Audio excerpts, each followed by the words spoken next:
10 জন মেয়েকে চাকরি না দিয়ে 10 জন পুরুষকে চাকরি দিন।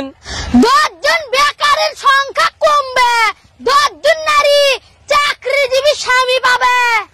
10টি পরিবারে সচ্ছলতা আসবে, 10টি পুরুষ নিজের পায়ে দাঁড়াবে। 10 জন মেয়েকে চাকরি দিলে 10 জন বেকার পুরুষ বেরবে। 10টি শিশু মায়ের আদর থেকে বঞ্চিত হবে। যে পরিবার তার কালো মেয়েকে বিয়ে দেওয়ার জন্য সারাদিন চিন্তায় মগ্ন থাকে, সেই পরিবার নিজের ছেলের বিয়ের জন্য দুধে আলতা বউ খোঁজে।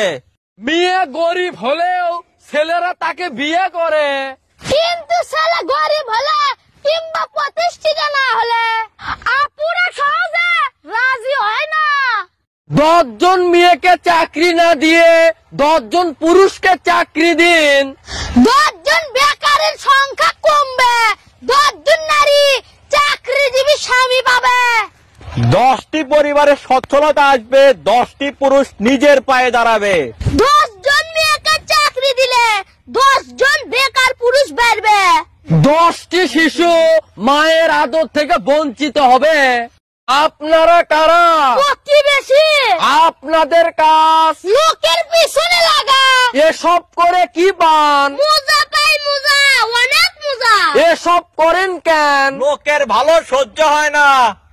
ছেলেরা টুপি পরে খারাপ কথা পর্যন্ত বলে না। আর আমার আপুরা বোরকা পরে নাচানাচি লাফালাফি পর্যন্ত করে। এখনকার মায়েরা বাচ্চা জন্ম নিলেই বাচ্চার ছবিতে গান লাগিয়ে স্টোরি শেয়ার করে। ওই সব মায়েরা তো বাচ্চাদের মুসলিমের মতো মানুষ করে।